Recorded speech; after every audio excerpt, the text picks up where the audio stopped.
नमस्कार। मैं हूं विक्रांत यादव और आप देख रहे हैं आपका अपना चैनल स्वतंत्र।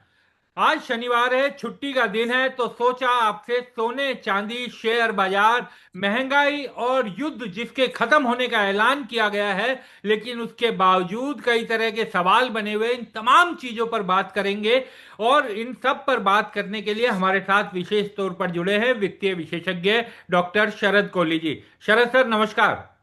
नमस्कार विक्रांत। आपको स्वतंत्र के सभी फॉलोअर्स, व्यूअर्स, सब्सक्राइबर्स को मेरा अभिवादन। शरद सर, सबसे पहला सवाल तो आज मैं सोने चांदी से शुरू करना चाहता हूं सर। ये कहा जा रहा था कि युद्ध के ये जो चल रहा है, एक बार इसमें अगर कोई ठहराव आ जाए, कोई शांति समझौता हो जाए, तो उसके बाद सोना अपनी चाल चलना शुरू करेगा। और कई कंपनीज भी हैं जिन्होंने कहा कि बहुत बुलिश है अभी भी सोना, और आपने लगातार कहा कि सोना आगे बुलिश दिखाई दे रहा है। लेकिन लग रहा है कि केवल फेड की एक बैठक में हुई कमेंट्री और उसके बाद ऐसा लग रहा है कि सोने पर तात्कालिक ब्रेक लग गया है। तो इसको किस तरह से देखा जाए और सोने के निवेशक इससे क्या समझें? क्या सोना अभी भी इसी तरीके से ठहराव रखेगा? क्योंकि सर, 8 बड़े ब्रोकर्स हैं जिनकी मैं रिपोर्ट पढ़ रहा था, वो सभी ये कह रहे हैं कि इस साल ही ये 5500 से $6000 के लेवल पर जा सकता है। अब समय कितना बचा है? 5-6 महीने। अब 5-6 महीने में तो बहुत कुछ हो जाता है विक्रांत। इसको आप ऐसे ना कहें कि समय कितना ही बचा है। गिरने में, जैसे गिरने में समय नहीं लगता, उठने में भी समय नहीं लगता। देखिए, मुझे इसमें मौका दिखाई दे रहा है। मुझे लगता है कि 1,45,000 रुपए इस समय मैं देख रहा हूँ। कीमत 44-45 के करीब एमसीएक्स की बता रहा हूँ मैं। जी। थोड़ी बहुत ऊपर नीचे अलग अलग प्लेटफॉर्म्स भी होती है। मुझे बहुत बड़ा मौका दिख रहा है। कल और आज में 5,000 रुपए की, भारतीय रुपए में बात करते हैं, 5,000 रुपए की करेक्शन है इस समय। डॉलर में बात करें तो 4150 के आसपास है। तो लोग हैरान हो रहे हैं कि एकदम क्या हुआ। मैंने कल अपने शरद कोहली ऑफिशियल चैनल पे एक वीडियो डाला था, हाँ। जिसमें मैंने डाला था कि कल रात ये हुआ क्या। क्या हाँ। सोना ठहरेगा, क्या नीचे जाएगा, क्या ऊपर जाएगा। तो मुझे लग रहा है, देखिए, फेड की जो मीटिंग है, मैंने आपको कहा था कि फेड की इंटरेस्ट चेंज से इतना फर्क नहीं पड़ता है। हाँ। जो कमेंट्री होती है, तो आउटलुक जो है, वो केविन वॉश को आउटलुक बतानी पड़ी, क्योंकि पांच आधे मेंबर्स ने, क्षमा करें, आधे मेंबर्स ने ये कहा था कि इंटरेस्ट रेट बढ़ाइए, हाँ। और आधे मेंबर्स ने कहा कि घटाइए। और केविन वॉश ने अपनी एक तरह से वीटो पावर यूज करके इंटरेस्ट रेट नहीं बढ़, पर ये तो उनको कम से कम कहना ही पड़ा। और देखिए, जो उन्होंने कमेंट्री करी है, अब मैं सीधा उस पे आता हूँ। जो कमेंट्री, जिसके डर से ये जो सट्टेबाजी हो रही है जी। सोने में, जो हाँ। बिकवाली, भारी बिकवाली, ये सब सट्टेबाजी है, ये हाँ। थोड़े ना। अब मैं आपसे एक सवाल करता हूँ, भाई सोना गिर कैसे गया? क्या बहुत हाँ। बड़ी मात्रा में बेचा गया? क्या हाँ। सेंट्रल बैंक्स ने बेच दिया? सबसे बड़े होल्डर्स तो सेंट्रल बैंक, किसी ने नहीं बेचा। तो हाँ। ये क्या है कि सेलिंग के कॉन्ट्रैक्ट, शॉर्ट के कॉन्ट्रैक्ट्स बिल्डअप हो गए कॉमेक्स में, उसकी वजह से आपको गिरा। भारत में गिरा है तो उनको देख के गिरा है। हाँ। भारत में भी ऐसा कुछ नहीं हुआ है, वहां पर भी ऐसा कुछ नहीं हुआ। वहां पर सिर्फ सटोरियों ने सेल के कॉन्ट्रैक्ट्स, शॉर्ट के कॉन्ट्रैक्ट्स खड़े कर दिए, इस उम्मीद में कि भाई आगे इंटरेस्ट रेट बढ़ेंगे तो बॉन्ड यील्ड बढ़ेगी, बॉन्ड यील्ड बढ़ेगी तो फिक्स रिटर्न इन्वेस्टमेंट ज्यादा आएगा वगैरह। ये होगा, ऐसा होगा, ऐसा होगा। तो ये नॉर्मल होता है, फेड की जब मीटिंग होती है तो इस प्रकार का रिएक्शन नॉर्मल होता है। हो सकता है थोड़ा अभी और भी नीचे आए। मुझे अंदाज है कि अगर ये नीचे और जाता है तो $4,000 एक बहुत इंपॉर्टेंट सपोर्ट है। तो $4,000 तक भी ये छू सकता है। तो आपके लिए अगर 1,40,000 तक का आपको सोना मिल रहा है प्रति 10 ग्राम हाँ। भारत में, 15% ड्यूटी लगा के, हाँ। तो बहुत अच्छा मैं इसको रेट मानता हूं लेने वालों के लिए। पहली बात तो मैं ये कहना चाहूंगा। जी। दूसरा, अब आप देखिए कि इस फेड की कमेंट्री की सच्चाई क्या है। पहले मैं आपको सच्चाई बताता हूं, हाँ। और आप सच्चाई, क्या आपको लगता है कि डोनाल्ड ट्रंप इनको रेट बढ़ाने देंगे? सर, आपको लगता लगता है? तो नहीं है, लेकिन स्थितियां ऐसी बन हाँ, रही है जो तो उन्होंने कमेंट। हाँ, हाँ। मैं 1 मिनट मैं यही रोकता हूँ आपको। हाँ। पहली आप, डोनाल्ड ट्रंप इनको रेट नहीं बढ़ा देंगे, पहली बात। हाँ। दूसरी बात, ये तो चलिए, ये तो डोनाल्ड ट्रंप की बात हुई, वो बुली है, हाँ। वो तो झाड़ देंगे कि मैंने तुझे बनाया और तू अच्छा हाँ। मेरी मर्जी के खिलाफ चल पड़ा, पहली बात। दूसरी बात यह है कि अब जब मेनली अमेरिका में महंगाई दो कारणों से आई थी, ध्यान दीजिएगा इस पे। जी। पहला कारण था टैरिफ्स, हाँ। जो 2 अप्रैल से इन्होंने रेसिप्रोकल टैरिफ पॉलिसी निकाली थी। वो टैरिफ लगे, और वो लगातार जब तक सुप्रीम कोर्ट का निर्णय नहीं आया, महंगा माल अमेरिका में आता रहा। हाँ। इन्होंने टैरिफ अपने ऊपर लगाए, देशों पे नहीं लगाए, खुद पे हाँ। लगाए। जो माल वहां आ रहा था वो लोगों के हाथ में महंगा हो गया।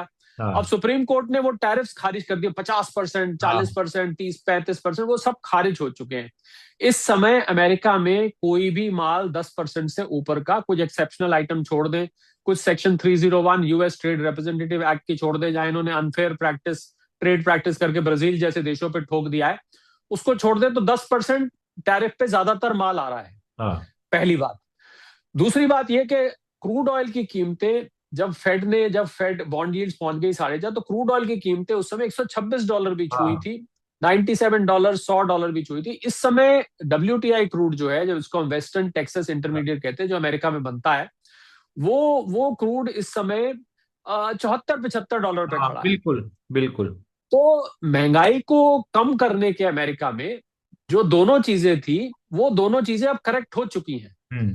तो मुझे तो, क्योंकि इनके जो 5 मेंबर्स थे फेड के, हाँ वो सारे के सारे फेड के मेंबर्स डोनाल्ड ट्रंप के चमचे नहीं हैं, पहली हाँ। बात तो ये कहना चाहिए। वो कुछ बिल्कुल। थोड़ी सी डेमोक्रेटिक थिंकिंग से भी आते हैं। तो हाँ उन्होंने आज देखी महंगाई, आज तो महंगाई है 4.2 आई है, तो उन्होंने कहा कि भाई साल के एंड तक भी ये रहेगी। और मुझे लगता है महंगाई को जाने में 2-3 महीने लगेंगे, इसके बारे में हम आप और हम पहले हाँ, बात कर चुके हैं। बिल्कुल। महंगाई सिस्टम से जब पीछे से करेक्टिव एक्शन हो भी जाता है तो 2-3 महीने सिस्टम से निकलने में लगते हैं। तो हम्म। मुझे लग रहा है ईयर एंड तक महंगाई कूल डाउन यहां से होगी। हम्म। और अगर महंगाई कूल डाउन नहीं हुई तो कम से कम रिसेशन तो जरूर अमेरिका में आएगा, हाँ क्योंकि वहां पर जो डैमेज हो चुकी है। हाँ तो रिसेशन भी आता है तो ये भी सोने के फेवर में जाता है, महंगाई कम होती है और तो वो भी सोने के फेवर में जाता है। जो डॉलर इंडेक्स इतना बढ़ा हुआ था, जैसे महंगाई कम होगी वो भी कम होगा, बॉन्ड यील्ड भी कम होगी। तो हाँ इसलिए देखिए, क्या है कि आप एक एक लंबी रेस के घोड़े को अगर बाग में सैर कराएंगे, बोलेंगे कि बहुत धीरे चल रहा है या क्या चल रहा है, वो तो अभी चल नहीं रहा, तो वो एक आपका देखने का नजरिया है। मुझे मुझे लगता है कि ये एक बहुत बड़ा मौका मैं इसको देखता हूँ। जिन लोगों को लेना है, अगर इकट्ठा करना चाहते हैं, मर्जी आपकी है। देखिए, हाँ पैनिक करना आपके हाथ में है, ठीक है। डर जाना, हाय ये क्या हो गया, अरे सोने की कीमत तो गिर गई है। स्वतंत्र पे तो बताए थे कईयों हाँ ने कि भैया ये तो चढ़ेगी, कभी इन्होंने हमें हमें वर्ल्ड गोल्ड काउंसिल का सर्वे बताया, कभी इन्होंने JP मॉर्गन बताया, कभी मॉर्गन स्टैनली बताई, कभी अजय केडिया आए, कभी शरद कोहली आए, कभी उत्पल चौधरी आए, कभी कोई आए, कभी कोई आए। हाँ सबने कहा कि भाई सोना ऊपर जाएगा, ये रिपोर्टें आई है। पांच अभी आपने कहा 5 ब्रोकिंग फर्म्स ने भी कहा कि ऊपर हाँ जाएगा। ये जा तो रहा नहीं, हाँ सबके मन में जा तो, अब असल में क्षमा कीजिएगा, हाँ दिक्कत यह है हाँ कि इतना ज्यादा सोने के बारे में लोगों को इनपुट्स मिल रहे हैं सोशल मीडिया के माध्यम से, इतने पहले नहीं मिला करते थे विक्रांत। हाँ, तो इतने इनपुट्स मिल रहे हैं तो आपको डेली जब इनपुट मिलता है तो अब मैं साइकोलॉजी पे जाता राइट, हूँ, तो एक बिल्कुल। उम्मीद बनती है, हाँ एक उम्मीद बनती है भाई ऊपर को जाने वाली चीज है, और हाँ अगले दिन आ गई नीचे। अब हाँ वो जो आपकी ऊपर जाने वाली उम्मीद थी और जो आंखों के सामने नीचे कीमत दिख रही है, वो आपस में कॉन्ट्रडिक्ट करने लगती है। जबकि आप उस समय मान जाते हैं कि ये 2 साल में 5 साल में ऊपर जाएगा, आपका हाँ आपका मन स्वीकार कर लेता है कि भैया ये ऊपर जाएगा। हाँ पर आंखें क्या करती हैं, जब आंखें देखती हैं कि ये तो नीचे आ गया, तो आंखों में और हमारी थिंकिंग में मिसमैच हो जाता है, हाँ या यूं कहूं कि शॉर्ट टर्म थिंकिंग आ जाती है, लॉन्ग टर्म थिंकिंग हम कुछ समय के लिए भूल जाते हैं। और हमने लगने लगता है हाय ये क्या हुआ, लोग उदास हो जाते हैं। बहुत सारे लोगों ने बहुत लेके रखा हुआ है विक्रांत, हाँ पता लगता है, लोगों के कमेंट्स आते हैं उससे कि बहुत हाँ लेके रखा हुआ है। तो मुझे लग रहा है कि मौका है। और आपके आपके चैनल पे 1-2 दिन पहले आपने मेरा ही शायद वीडियो डाला था, आपने लिखा था कि बादशाह आज जो ले रहे हैं कल का बादशाह है। हाँ, तो आपने आप बोला था सर। तो हाँ तो बादशाहत इतनी आसानी से थोड़ा ना आती है। आपने हाँ। बादशाहत आज बोला और कल बादशाह, तो ये करेक्शन फेड मीटिंग के बाद ये करेक्शन आनी विक्रांत स्वाभाविक है। हम्म। ये बिल्कुल नॉर्मल है और ये शॉर्ट टर्म होती है। मार्केट, कमोडिटी मार्केट की जो यादाश्त होती है ना, बहुत छोटी होती है, शॉर्ट मेमोरी होती है, वो धीरे धीरे उसको भुला के फिर कोई ऐसा फैक्टर आ जाता है जिससे ट्रिगर। और $4,000 पे एक बहुत बड़ी सपोर्ट है, अमेरिका की बात कर रहा हूं मैं, कॉमेक्स जी में। जी। हम जो डेटा एनालाइज करते हैं कॉमेक्स का, लॉन्ग और शॉर्ट्स का, उसमें बहुत बड़ी, हम लोग उसको टेक्निकली भी प्लॉट करते हैं। तो टेक्निकली स्टॉक्स में ज्यादा सूट करता है, सोने चांदी में इतना वो सूट नहीं करता है। मैं बता दूं सबको, हाँ आपके दर्शकों को, कि जो टेक्निकल एनालिसिस का मतलब जो इसके चार्ट्स बनते हैं हाँ, कि अब कहां पर है, वो सोने चांदी पर चार्ट्स इतने ज्यादा उसका सटीक विश्लेषण नहीं आता है। बना सकते हैं चार्ट, तो जिस चीज की कीमत ऊपर नीचे जाएगी उसका आप चार्ट बना सकते हैं। बिल्कुल। उसकी डेमा भी 200 डेमा, 50 डेमा, 50 day moving average, 100 day moving average, 200 day moving average, हम कुछ भी निकाल सकते हैं उसकी उसकी उसकी बकायदा हम कैंडल स्टिक चार्ट। परंतु सोने चांदी में मैं हमारे बहुत सारे माननीय जो एक्सपर्ट्स हैं वो चार्ट बनाते हैं, आप बना सकते हैं चार्ट, पर सोने चांदी में वो चार्ट काम नहीं करते, क्योंकि सोना चांदी बेसिकली खाली डिमांड सप्लाई पे चलता है। सोना चांदी के पीछे जो फंडामेंटल्स हैं वो शेयर से थोड़े फर्क है। शेयर्स में चार्ट आप बनाते हैं, शेयर्स के हाँ चार्ट चलते हैं। चलिए मैं चार्ट के लिहाज से बोलूं तो $4,000 बहुत बड़ी सपोर्ट है। यहां पर सपोर्ट से मेरा मतलब चार्ट से नहीं है, जी। मेरा मतलब $4,000 पे बहुत भारी बाइंग आई थी सेंट्रल बैंक्स की उस समय। और हाँ आपको मैं सच बताऊं तो सेंट्रल बैंक्स आज भी इस हाँ मौके का फायदा उठा के बाइंग कर रहे हैं।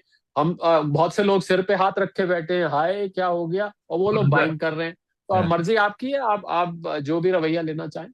सर एक चीज और मैं आपसे समझना चाहूंगा, क्योंकि डॉलर इंडेक्स की आपने अभी बात की। डॉलर इंडेक्स जो है अब करीब करीब 101 के करीब पहुंचने वाला है। वन जी 100.81 के करीब था जब मैंने लास्ट देखा था तो। और जीएसआर रेशियो इस समय 1:64 है। सोना और चांदी दोनों में अपने 200 डेज मूविंग एवरेज जो है उसमें 200 डेज के निचले स्तर पर है, और काफी निचले स्तर पर है। तो ये सब चीजें मिला करके कुछ कहती है। नहीं, देखिए डॉलर इंडेक्स का ऊपर होना, डॉलर इंडेक्स को काम डाउन होने में वक्त लगेगा। डॉलर इंडेक्स 6 करेंसीज के को मिलाकर बनती है। और हाल में जो डॉलर की वॉल्यूम जनरेट हो रही थी क्रूड ऑयल की वजह से और कारणों से भी, हाँ उस वजह से डॉलर इंडेक्स आपको ऊपर दिख रही है। मेन इस समय डॉलर इंडेक्स को इतना महत्व नहीं रखता, इस समय बॉन्ड यील्ड्स महत्व रखती है, क्योंकि जो फेड की मीटिंग है हम्म, वो बॉन्ड यील्ड को प्रभावित करती है कि अगर महंगाई बढ़ती है तो फिक्स रिटर्न इन्वेस्टमेंट आपकी ज्यादा ऊपर जाएगी, उससे सोने चांदी को भी बेच के हम फिक्स रिटर्न इन्वेस्टमेंट में लगाएं। डॉलर इंडेक्स का ऊपर होना भी चिंता का कारण है। हम्म, और पर कितने दिन ऊपर टिक पाएगी। मुझे विक्रांत एक और बात इसमें नजर आती है। जी। मुझे ये नजर आती है, ठीक है, जो कॉमेक्स में सट्टेबाजी हो रही है, शॉर्ट के कॉन्ट्रैक्ट्स बिल्ड हो रहे हैं, मुझे ऐसा नजर आ रहा है कि डोनाल्ड ट्रंप को अब ये पता लग गया है कि युद्ध मैंने 60 दिन के लिए या जो भी है अभी फिलहाल तो रुक गया है, ठीक है। और डॉलर मेरा बादशाह था इन दिनों में, जिन दिनों में युद्ध चल रहा था। आप देख रहे हैं डॉलर इंडेक्स कहाँ 97 से 100 से ऊपर पहुंच गई। तो डॉलर की तो बल्ले बल्ले हो रही थी इन दिनों में। तो आप जानते हैं डॉलर की डिमांड पूरी दुनिया में इस बिल्कुल। कदर हो रही थी कि जिन यूएई जैसी कंट्री जिसकी करेंसी पेग्ड है डॉलर के साथ, उसने भी डॉलर मांगे अमेरिका से कि हमें डॉलर दीजिए, हमारे पास डॉलर खत्म हो रहे हैं। तो अमेरिका तो बड़ा खुश भाई, हमारे डॉलर की जो है सारे चारों तरफ डिमांड बढ़ रही है। अब अब अमेरिका में ये लग रहा है कि डॉलर अब जो है धीरे धीरे डॉलर रिसीड करेगा यहाँ से। तो वो, और उनको पता है कि डॉलर रिसीड करता है, सोना स्वतः अपने आप ही सोना की डिमांड बढ़ेगी और सोना उसकी जगह लेगा। ये डोनाल्ड ट्रंप और उनके आसपास जो इकोनॉमिस्ट हैं, कॉमेक्स में जो लोग हैं, जो वहाँ एक्सपर्ट थिंक टैंक है अमेरिका का, उनको इस बात का पता है।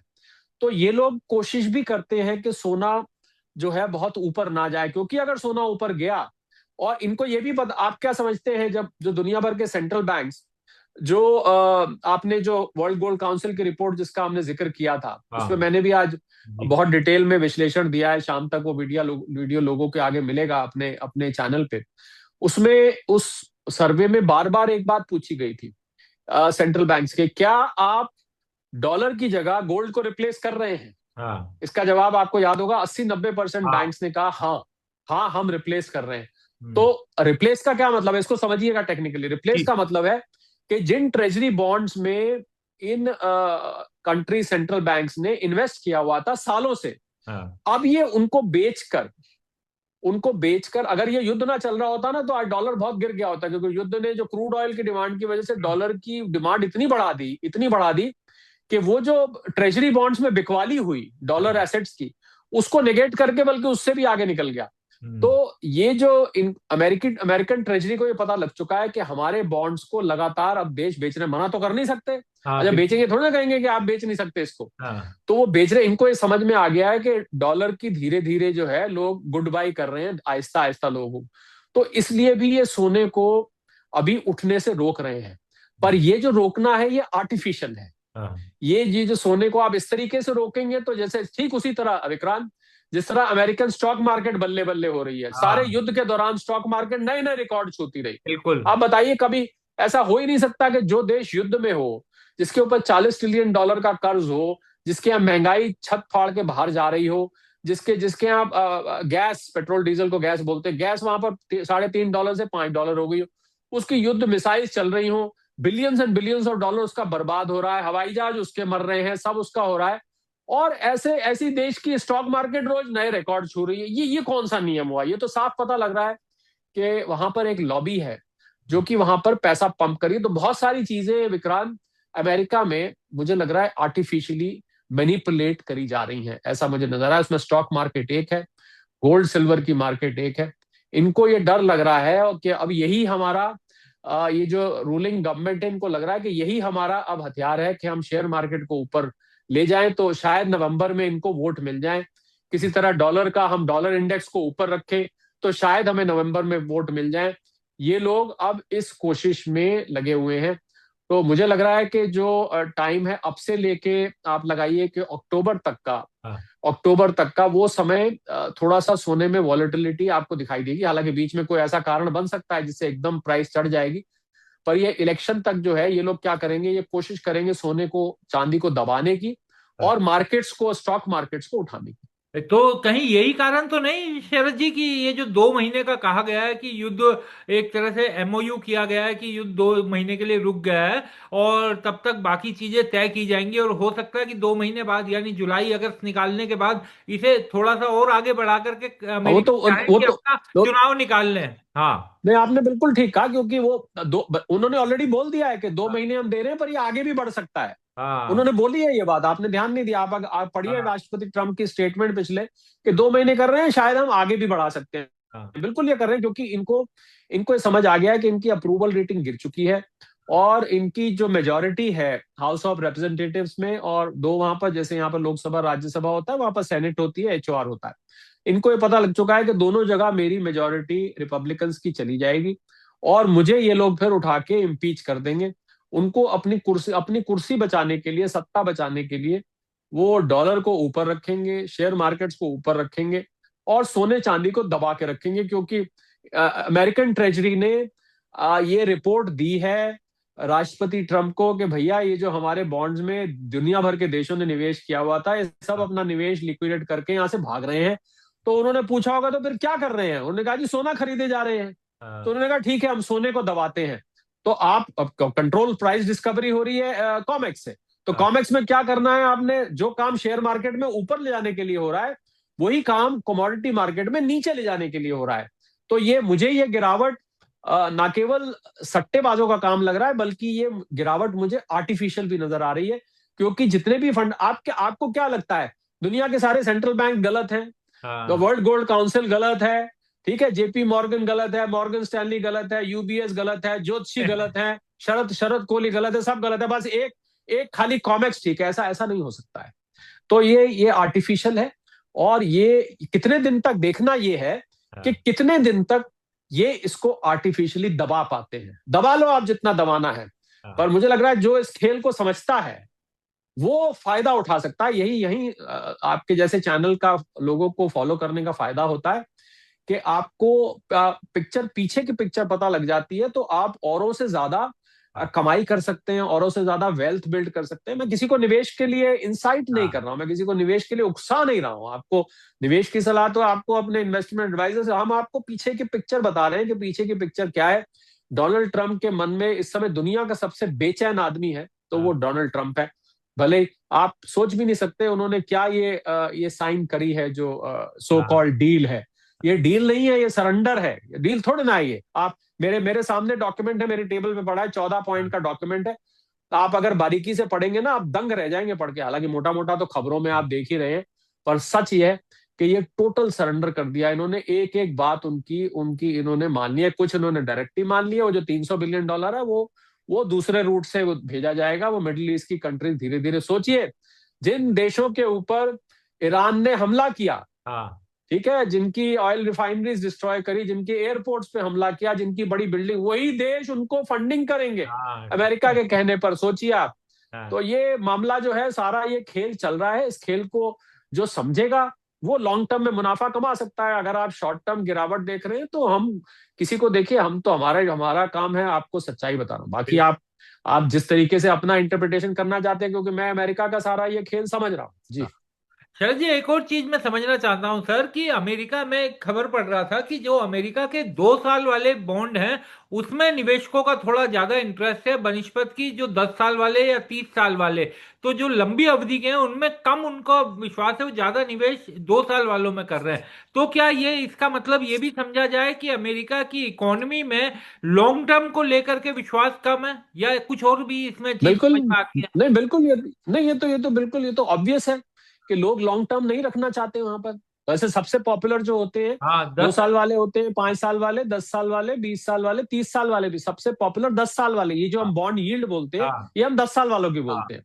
पर अब लोग 2 साल वालों में कर रहे हैं, इसका मतलब वो शॉर्ट टर्म देख रहे हैं। हाँ, वो सिर्फ वो और 2 साल ही राष्ट्रपति ट्रम्प का बाकी है हाँ, टर्म में। तो वो लोग हैं जो लोग रिपब्लिकन्स को सपोर्ट करते हैं, वो उससे आगे नहीं देखना चाहते हैं। हाँ। तो आगे का मामला जो है, उनको अमेरिका को बहुत अच्छा भविष्य दिखाई नहीं दे रहा है। तो इसलिए इसलिए मुझे लग रहा है कि आपको पूरा ये अमेरिका का खेल समझना पड़ेगा पर्दे के पीछे। ठीक है, मुझे आपके शायद पता नहीं चैनल पे मैंने बताया कि नहीं बताया, राष्ट्रपति ट्रम्प दिन में 59 ट्रेड करते हैं। अच्छा। 59, 59 हाँ, ट्रेड करते हैं अपने फोन से। हाँ, कभी आपने सुना है किसी देश का राष्ट्र अध्यक्ष सीट पे बैठे हुए, हाँ, ठीक है, वो बैठ के ट्रेड करे? आप इसका क्या मतलब समझते हैं? हाँ, क्योंकि सारी तो आपके ट्रूथ सोशल पे, अब युद्ध रुक गया, अब युद्ध चल पड़ा, हाँ, अब ये हो बिल्कुल गया, पूरी वो हो गया, मैनिपुलेशन मार्केट। आप कर रहे हैं। हाँ, 59 ट्रेड्स वो दिन के करते हैं, और उनको शौक है या जो भी है। ये तो बड़ा अच्छा काम है।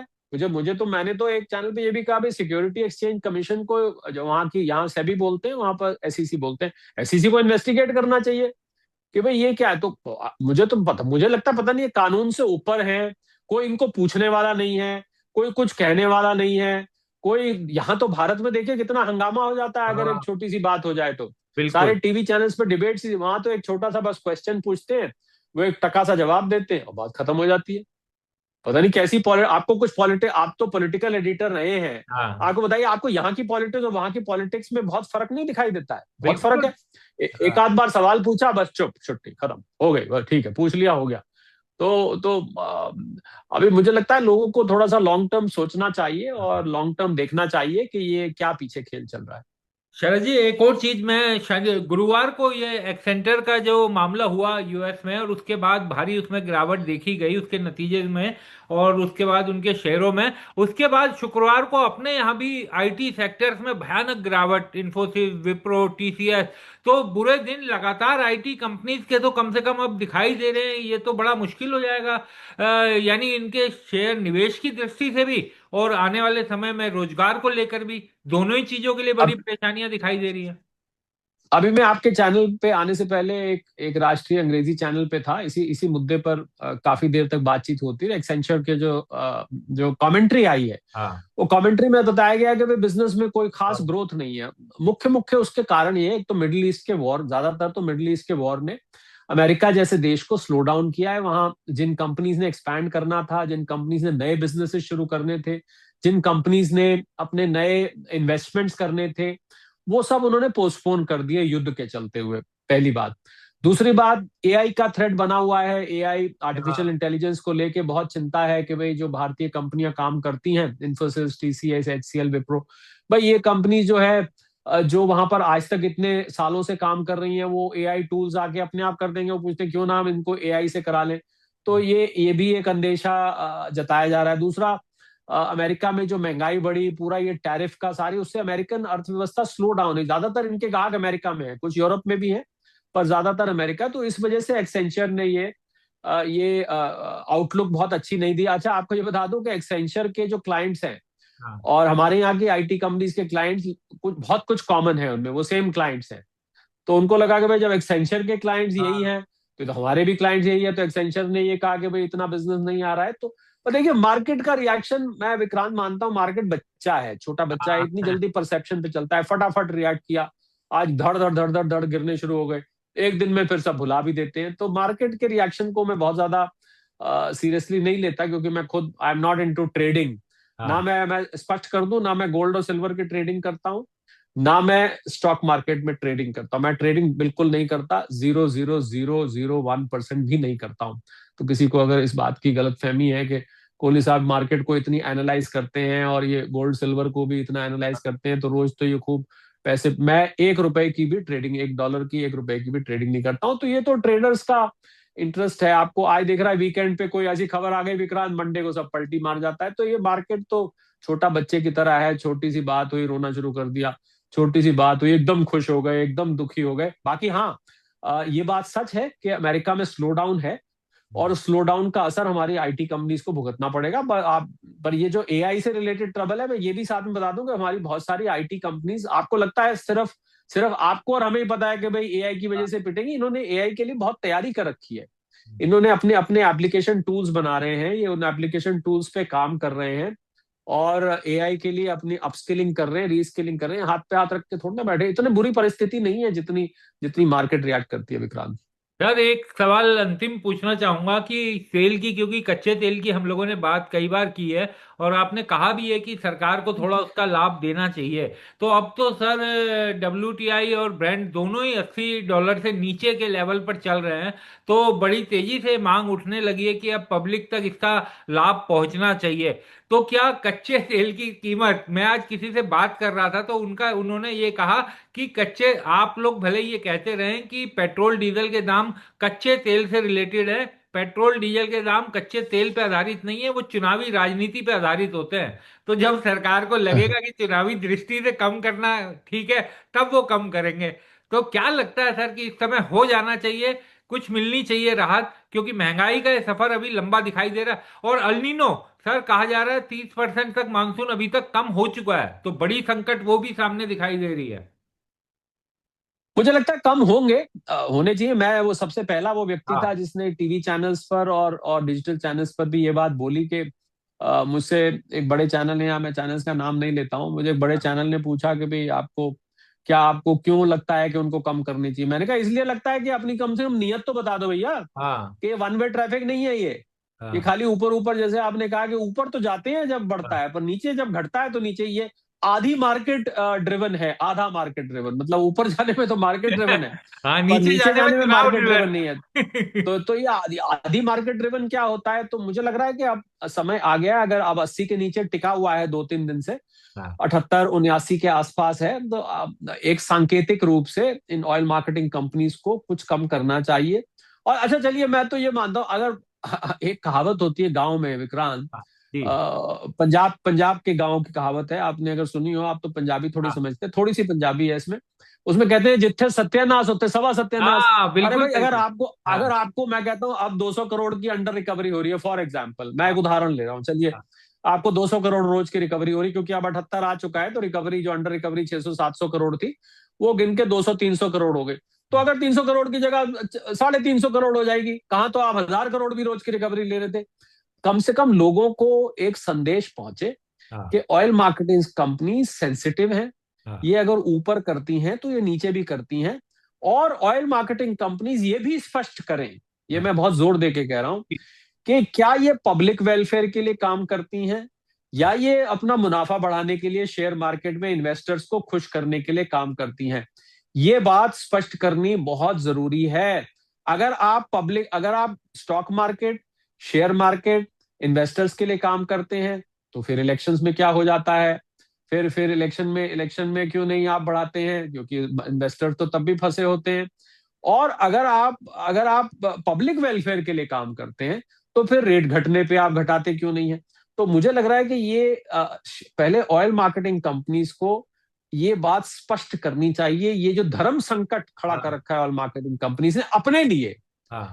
अपने लिए खड़ा कर रखा है। और मैं ऑयल मार्केटिंग कंपनीज नाम इसलिए लेता हूं क्योंकि लोग कहेंगे सरकार, अब हाँ। सरकार के कहने से काम चलता है। सरकार ने 1.25 लाख करोड़ रुपए दिया 76 दिन तक, बिल्कुल। तो इनको चलने के लिए, तो इसलिए इनको ये स्पष्ट करना चाहिए कि भाई आप क्या चाहते हैं। इसीलिए मैंने आपके चैनल पे एक बार सलाह दी थी कि इसका हल क्या था, कि हाँ। 90 से 95 डॉलर तक इतना रेट रहेगा, 80 से 85 रहेगा तो इतना रहेगा, 75 से 80 रहेगा तो हम ये रेट चार्ज करेंगे, 70 से 75 होगा तो हम ये रेट। क्यों नहीं आप एक स्लैब दे देते हैं? आपकी बैलेंस शीट्स हैं, आप इजीली कैलकुलेट कर सकते हैं कि इतने रेट पे इतनी अंडर रिकवरी तो हम ये रिकवर करेंगे, इतने रेट पे इतनी अंडर रिकवरी तो हम ये रिकवर करेंगे। ये तो कोई मुश्किल है, तो सिंपल मैथमेटिक्स है। इसमें आप अपनी कॉस्ट निकाल के दे सकते हैं। मुझे मुझे अभी तक समझ में नहीं आ रहा विक्रांत, के इतना ज्यादा इतना ज्यादा कीमतों को तय करने में अंधेरा क्यों है, बिल्कुल। हाँ। उसमें इतना अंधेरापन क्यों है, इतनी लैक ऑफ ट्रांसपेरेंसी जिसको कहते हैं वो क्यों है। और बिल्कुल ये नीचे आने चाहिए। मैं शुरू से इस बात को कह रहा हूं कि जब से कच्चे तेल की कीमत गिरी है, थोड़ा सा इसको कम करना चाहिए। उससे लोगों को कम से कम आपकी नीयत का पता लग जाएगा कि आप वाकई में आप जो है सेंसिटिव हैं। क्योंकि ये 7.5 रुपए की बढ़ोतरी, ये मैं आपको बता रहा हूँ, भले कच्चा तेल नीचे आ जाए, भारतीय अर्थव्यवस्था को, अभी तक तो मैं एक क्वार्टर कह रहा था, अगर ये नीचे नहीं आई तो 2 क्वार्टर तक इसका इम्पैक्ट रहेगा। यानी कि दिसंबर तक हम जो है प्रेशर में रहेंगे, जीडीपी नीचे आएगी। ऑयल मार्केटिंग कंपनीज को ये भी सोचना चाहिए, भैया कम से कम जीडीपी का ख्याल कर लो, लोगों का मत करो। तो आपकी जीडीपी पे ब्रेक लग जाएगी। जो पहले ही रिजर्व बैंक, नहीं तो रिजर्व बैंक ऑफ इंडिया से पूछ लो आप, उन्होंने 6.6 कर दी, आप नहीं घटाओगे तो ये और नीचे आएगी। तो बड़ी सीधी सी बात है, बिल्कुल मैं इस बात को सपोर्ट करता हूँ, कीमतें इस समय कम होनी चाहिए। बिल्कुल जीडीपी और अल नीनो भी सर, क्योंकि उसका भी इफेक्ट बहुत तेजी से दिखाई देगा। अल नीनो का देखिए, अल नीनो का इफेक्ट तो आ ही रहा है, क्षमा हाँ। करें मैं उस पर कमेंट करना भूल गया। अल नीनो का इम्पैक्ट तो आ ही रहा है। मानसून इरेटिक है, और हाँ। मानसून 30% शॉर्टेज पे चल रहा है। और बार बार नॉर्थ इंडिया में बारिश का हो जाना है इस मौसम में, ये मानसून को और पीछे कर देगा। तो मुझे लग रहा है मानसून मानसून कई दफे पिक भी कर जाता है, फिर एकदम हाँ। से आप देखते हैं, बिल्कुल। जैसे अभी कुछ साल पहले हुआ था, एकदम से अगस्त के एंड में मानसून पिक कर जाता है। तो पर हाँ, एल नीनो को अगर दिमाग में रखें तो वो एक और संकट है जो महंगाई के ऊपर प्रेशर डालेगा। तो इसलिए बेटर है कि, या हो सकता है ऑयल मार्केटिंग कंपनी ने ये तो नहीं सोचा हुआ कि जब एल नीनो होगा, फूड हाँ। ग्रेन प्राइसेस बढ़ेंगी, तब हम कम कर देंगे, थोड़ा सा इफेक्ट न्यूट हो सकता है, ये भी सोच रखा हो। ये अंधेरापन नहीं होना चाहिए, हाँ। एक टॉर्च ट्रांसपेरेंसी। चाहिए वहां देखने के लिए क्या चल रहा है। बिल्कुल सही बात। बहुत बहुत शुक्रिया शरद सर, आप जुड़े, थैंक यू। चर्चा में शामिल हुए, बहुत थैंक यू। बहुत शुक्रिया।